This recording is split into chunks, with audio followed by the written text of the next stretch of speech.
তোমার হাতে একটা এরকম মার্কার দিয়ে বলবে যে এই পুরোটাকে তুমি কিভাবে কভার করো। অ্যাঙ্কারের ব্যাকে থাকে হচ্ছে লিরিক্স। তখন যে কথা বলবে এডিটর কি করছে, তখন তাকে সুইচিং করছে, এটা ডিরেক্টর বলে দেয়। যিনি সেখানেই কাজ করে যেখানে সেম লাইন থাকে। আমার এই ব্যাক থেকে ক্যামেরা চলে যাবে, আমি এবার তোমাদের সাথে কথা বলছি। যে কোনো ভালো প্রোডাকশন তারা সবসময় যিনি ডিরেক্টর থাকে তিনি তার অ্যাসিস্ট্যান্টদের বলে যে পুরো ফ্লোরটাকে, সেটটাকে, ফ্লোর বলো সেট বলো, সেটাকে একটা আঁকো, কি ডিজাইন হবে। তো সাপোজ আমি যদি ধরে নিই এটা পুরোটা আমার একটা ফ্লোর, এই পুরোটা হচ্ছে আমার ফ্লোর, ওকে। এই ফ্লোরে আমার পুরো প্রোগ্রামটা হচ্ছে, ক্লিয়ার। এবার আমি ধরে নিলাম যে এটা হচ্ছে আমার এলইডি স্ক্রিন, যেখানে প্রোগ্রামের নামটা ভেসে আসবে। কি ভেসে আসবে? ধরো দাদাগিরি, ওকে। এখানে চ্যানেল নেম, এখানে ধরো যারা অ্যাসোসিয়েট রয়েছে তাদের লোগো, এরকমই থাকে যে প্রজেক্টরটা। এবার হচ্ছে এই পুরোটাকে, এই মাস্টার ফ্লোরটাকে, এবার ধরো এখানে আমি বললাম অ্যাঙ্কার, ওকে। অ্যাঙ্কারের জন্য এই পুরো স্পেস, এখানে আমার 1 2 3 4 5 6 7 8, ওকে। আর এই পুরো রাউন্ড জুড়ে আমার অডিয়েন্স, এই পুরো রাউন্ড জুড়ে আমার অডিয়েন্স, ওকে। এই হচ্ছে আমার পুরো সেট। তাহলে আমাকে পুরোটাকে কভার করতে হবে। এবার তোমার হাতে একটা এরকম মার্কার দিয়ে বলবে যে এই পুরোটাকে তুমি কিভাবে কভার করো। তাহলে ফার্স্ট এটা হচ্ছে আমার এলইডি স্ক্রিন, এখানে থাকছে আমার অ্যাঙ্কার, মানে অ্যাঙ্কারের ব্যাকে থাকে হচ্ছে এলইডি স্ক্রিন, ক্লিয়ার। এখানে থাকছে অ্যাঙ্কার, অ্যাঙ্কারের সামনে মাইক স্ট্যান্ড অনেক সময় থাকে, এখানে গেস্ট, এখানে গেস্ট, এখানে গেস্ট, এখানে যারা পার্টিসিপেট, এখানে গেস্ট, এখানে গেস্ট, এখানে গেস্ট, এখানে। আর এই যে পুরো জায়গাটা, এরকম একটা জায়গা জুড়ে থাকে হচ্ছে টেকনিক্যাল টিম, এই জায়গাটা টেকনিক্যাল। এবার ফার্স্ট কি করে টেকনিক্যাল টিম? তারা মূলত করে হচ্ছে অনলাইন এডিট।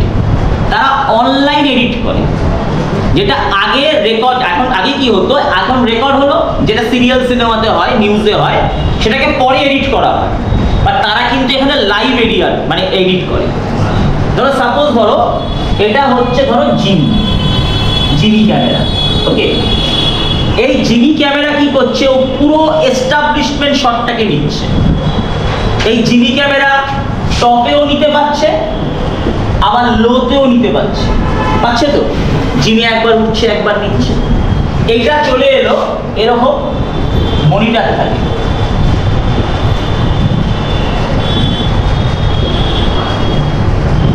লেখা থাকে ক্যাম 1, ক্যাম 2, 3, 4, 5, 6, 7। ধরো জিমি ক্যামেরাটা ক্যাম 5, এটা হচ্ছে জিমি, ওকে। এই জিমি ক্যামেরাতে যখন কোনো একটা শট হবে, তখন যিনি অনলাইন এডিট করছে তখন এই জিমি ক্যামেরার শটটাকে অন এয়ার, এই শটটা তখন অন এয়ারে যাবে। এবার ধরো একটা ক্যামেরা শুধু অ্যাঙ্কারকে নেওয়া আছে। কোন ক্যামেরা অ্যাঙ্কারকে নেওয়া আছে? অ্যাঙ্কারকে নেওয়া আছে 3। ধরো জিমি ক্যামেরায় সবাই হাততালি দিচ্ছে, পুরো অডিয়েন্স। এবার অ্যাঙ্কার বলছে আমরা চলে আসলাম আমাদের পরবর্তী রাউন্ডে। তাহলে তখন কোন ক্যামেরাকে নেওয়া হচ্ছে? ক্যামেরাকে 3। এই পুরো কাজটাকে বলা হয় সুইচিং করা। এটা ডিরেক্টর থাকে এবং যিনি এডিটর থাকে তিনি করেন। প্রত্যেকে নির্দিষ্ট ফ্রেম দেওয়া আছে। ধরো এখানে দুজন ব্যক্তিকে আলাদা করে ফ্রেম দিয়ে রেখেছে ক্যামেরা 4। এই দুজন ব্যক্তি ধরো কোনো এক্সপ্রেশন দিচ্ছে, কথা বলছে, বা অ্যাঙ্কারের সাথেই দুজন ব্যক্তি কথা বলছে, তখন একবার অ্যাঙ্কারকে আর একবার এদেরকে, মানে অ্যাঙ্কারের আমরা বলেছি নাম্বার 3। আর এই অ্যাঙ্কারের যদি আমি অ্যাঙ্কারকে এইভাবে ধরি, অ্যাঙ্কারের রাইট সাইড, অ্যাঙ্কারের রাইট সাইডের যে দুটো ব্যক্তি পার্টিসিপেট, তাদের দুজনকে নেওয়া আছে ধরো অ্যাঙ্কার এই 4 নম্বরে। তাহলে অ্যাঙ্কারকে দেওয়া হবে 3, একে দেওয়া হবে 4, দুজনকে সুইচিং করা। এবার ধরো এই দুজনের মাঝখানে ধরো অডিয়েন্স হাততালি দিচ্ছে, এই অডিয়েন্সকে নেওয়া আছে হয়তো ক্যামেরা 2তে। তখন আবার ক্যামেরা 2 কে সুইচিং করা। কি বললাম বুঝতে পেরেছো? যখন যে কথা বলবে এডিটর কি করছে, তখন তাকে সুইচিং করছে, এটা ডিরেক্টর বলে দেয় যে আপনি একবার একে সুইচ করুন, একবার একে দেখান, একবার এই ক্রাউডটাকে নিন, একবার দেখুন সৌরভ গাঙ্গুলি কারোর একটা কথাতে খুব মিষ্টি হাসছে, বা অমিতাভ বচ্চন কিছু একটা ভাবছে, ওটাকে আপনি দেখান। এই প্রত্যেকটা ক্যামেরা, এই জন্য কি বললাম মাল্টিপলস ক্যামেরা থাকে, একাধিক ক্যামেরা থাকে হচ্ছে যে কোনো রিয়েলিটি শো, এবং এক একটা ক্যামেরা এক এক রকমভাবে কাজ করে। আর প্রতিটা ক্যামেরার ফ্লোরের সাথে লাইটের সোর্স সমান। আমি তোমাদের ফটোগ্রাফি ক্লাসে কি বলেছিলাম, যিনি সেখানেই কাজ করে যেখানে সেম লাইট থাকে। দেখবে রিয়েলিটি শো এর আলো খুব একটা পরিবর্তন হয় না, ওটা একই সেটেই শুরু হয়, একই সেটেই শেষ হয়। খালি যখন তার গ্র্যান্ড ফিনালে হয় তখন সেই লোকেশনটা অন্য কোথাও হয়ে যায়, তখন তার সেট আপটাও চেঞ্জ হয়ে যায়। তাই এই জন্য লাইটের প্রত্যেকটা ক্যামেরা আলাদা করে চেঞ্জেসের দরকার হয় না। তাহলে যে টকটাকে পিসিআর থেকে বলবে, প্রোডাকশন কন্ট্রোল রুমটাকে, পিসিআর এর full form production control room, বলবে সৌরভ গাঙ্গুলি অ্যাঙ্কার, আপনাকে বলা হচ্ছে আপনি আপনার রাইট সাইডে দুজনের সাথে কথা বলবেন, আপনি রয়েছেন ক্যামেরা 3 তে, আপনি কথা বলবেন তাদের সাথে, আপনার 3 আর 4 দুটো ক্যামেরাতে আপনাকে লুক রাখতে হবে।